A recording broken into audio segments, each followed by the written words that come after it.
I see you walking through the world as if you are a sculpture being carved by everyone except yourself, standing still while the hands of friends, family, and strangers shape your edges. You wait for a nod, a title, or a word of validation to feel like you truly exist, but I must tell you that in this waiting, you are committing a slow, silent psychological suicide. You have mistaken being recognized for being alive, and you have traded the terrifying beauty of your own will for the dusty comfort of a label that fits someone else's vocabulary. The conflict you feel today, that gnawing emptiness in your chest when you are alone, is not a sign that you are lost, but a sign that your true self is suffocating under the weight of these external definitions. It is far easier to be the person they want than to face the terrifying vacuum of who you are when no one is watching, and so you choose the safety of the cage. You complain about being misunderstood, yet you are the one who hands them the blueprint of how to perceive you, ensuring you never have to stand alone in the cold light of your own individuality. Your crisis is not about being different or unlucky, it is about your profound fear of existing as a separate entity, disconnected from the approval that has become your oxygen. You have built a fortress of recognition, and now you are afraid to leave it because, outside those walls, you have no name and no script to follow. I am here to tell you that the moment you allowed them to define you was the moment you stopped growing and started merely performing, sacrificing your psychological birth for the sake of social peace. 1. The comfort of the social womb. I observe that most of you never truly leave the womb, you simply trade the biological one for a social one made of expectations and roles. You find a strange, addictive comfort in being told who you are, because as long as someone else defines you, you are not responsible for the burden of creating yourself. When you allow your partner, your boss, or your community to set the boundaries of your personality, you are choosing a form of psychological prenatal existence where every need is met at the cost of your freedom. I see the way you flinch at the idea of being disliked, as if that disapproval were a death sentence rather than a declaration of independence. This fear is nothing more than the primary anxiety of birth, the terror of being separated from the whole, and you are still running back to that warmth. You would rather be a well-defined slave to the opinions of others than a nameless master of your own soul. You have turned your identity into a shared commodity, something that requires a consensus before it can be felt. Every time you ask, "What do they think of me?" you are essentially asking for permission to be. I find it tragic that you have become so proficient at reading the room that you have forgotten how to read your own heart. You are a mirror reflecting 1,000 different faces, and because you are so busy being what they see, you have become invisible to yourself. The safety you feel when you fit in is actually the numbness of a limb that has lost its circulation. You think you are being good or kind by molding yourself to their needs, but I know it is cowardice dressed in the robes of empathy. You are avoiding the conflict of self-assertion because you cannot bear the guilt that comes with saying, "I am this, and I am not that." By letting them define you, you avoid the pain of choice, but you also inherit the tragedy of a life that was never lived. You are an extra in your own biography, waiting for a director who will never show up. If you continue to live within the definitions of others, you will die without ever having been born. The social womb is warm, but it is also where the individual goes to rot. I am not interested in your belonging, I am interested in your separation. You must realize that their definition of you is a limit, not a description. Until you break that shell, you are merely a possibility that refuses to happen. 2. The guilt of the creative will. I see that when you finally do try to assert your own will, you are immediately paralyzed by a crushing sense of guilt. You feel like a criminal for wanting something that the collective does not understand, as if your individuality were a theft from the group. This is the fundamental struggle I have always spoken of, the battle between the will and the need for approval. You have been taught that to be yourself is selfish, and so you sabotage your own greatness to stay at the level of those around you. I believe your self-sabotage is actually a defense mechanism to avoid the guilt of being different. If you fail, you remain one of them. If you succeed on your own terms, you become a stranger. You are terrified of the creative will because it demands that you stand apart, and to stand apart is to be vulnerable to the cold. You would rather stay in the huddle, even if you are freezing to death inside. Every time you suppress a thought because it might offend the common sense of your circle, you are killing a piece of your own divinity.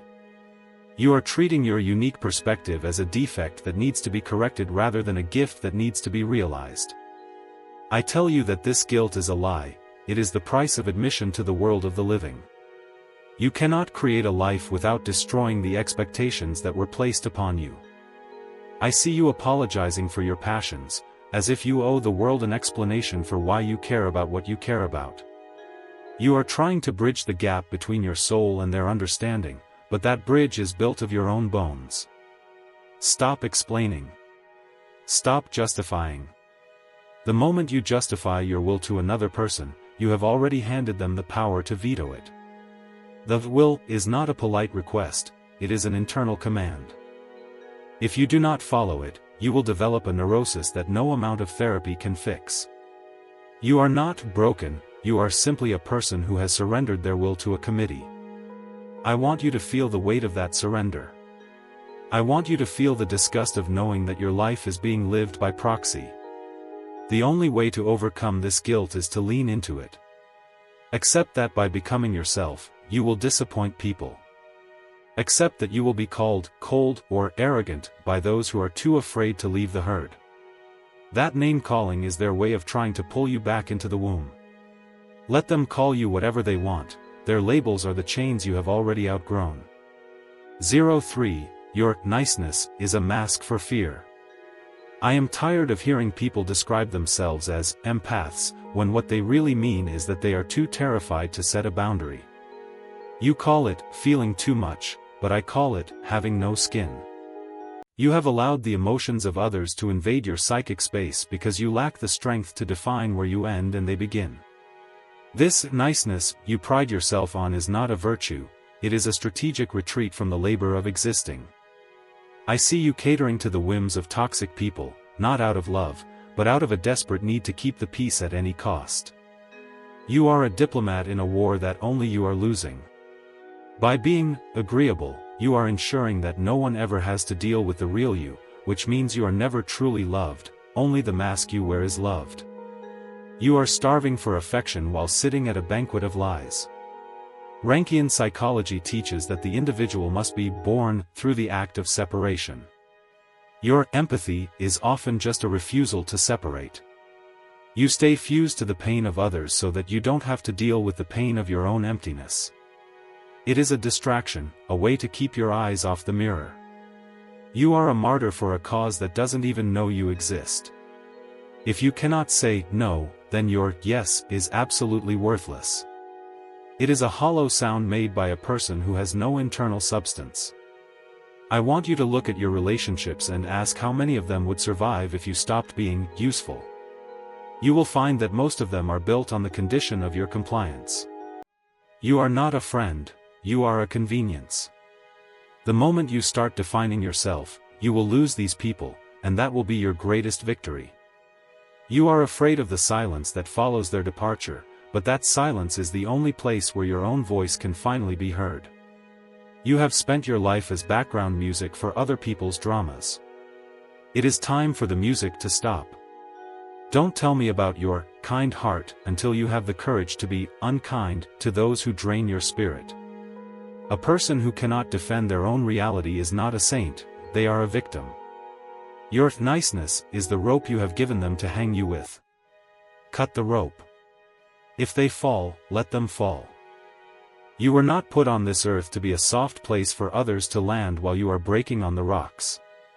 04. The trauma of being special. I hear you whispering to yourself that you are different, rare, or misunderstood, and I see you using that as a shield to avoid the actual work of living. You have turned your isolation into a badge of honor to hide the fact that you are simply afraid of being ordinary. You want to be special without the responsibility of being an individual. But I tell you, being special is a trap if it's just a definition you've adopted to avoid the common will. You use your rareness to justify why you don't fit in, but you still spend all your energy looking back at the group you claim to despise. If you were truly separate, you wouldn't need to tell everyone how different you are. The truly independent person doesn't need to be rare, they just need to be real. You are still seeking a label, this time, a special one, to keep from having to define yourself through action. I see people clinging to personality types and archetypes as if they were life rafts. I'm an INFJ, I'm a Hyoka, I'm a starseed. These are just more sophisticated ways of letting someone else define you. You are taking a complex, living will and shoving it into a pre-made box. You are afraid of the unlabeled self, because that self is a blank page that only you can write on. The trauma of being special is that it sets you above the world but keeps you out of it. You become a spectator of your own life, watching from a distance because you are too exquisite to participate in the mess of reality. This is self-sabotage of the highest order. You are protecting your ego by never letting it be tested in the arena of the other. I want you to stop being special and start being actual. The actual person doesn't care about their rank in the hierarchy of souls, they care about the expression of their will in the material world. You are using your spiritual awakening as a way to bypass your psychological birth. You want the crown without the labor of the separation. I tell you, the most special thing you can do is to be a person who is not defined by any category. To be a person who is so uniquely themselves that there is no word for what they are. That is a terrifying prospect because it offers no protection. But it is the only way to escape the prison of other people's eyes. 05. The fear of living versus the fear of dying. You are caught in a pincer movement between two great terrors, the fear of life and the fear of death. To live is to stand alone, to be an individual, and to take full responsibility for your existence. This is the fear of life. To die is to be swallowed back into the collective, to lose your identity, and to become nothing. This is the fear of death. Most of you spend your entire lives paralyzed in the middle, never truly living so that you don't have to face the ending. By letting others define you, you are trying to solve both fears at once. You live through their eyes, so you don't have to be alone, and you die into their roles, so you don't have to worry about your own finitude. But this is a coward's compromise. You are a ghost inhabiting a life that was designed for a mannequin. You are avoiding the pain of becoming because you think you can stay safe in the numbness of being. I see you waiting for a sign or a purpose before you begin to act. This is just your fear of life talking. Purpose is not something you find, it is something you impose upon the world through your will. You are waiting for the world to tell you it's okay to exist, but the world is waiting for you to demand your right to exist.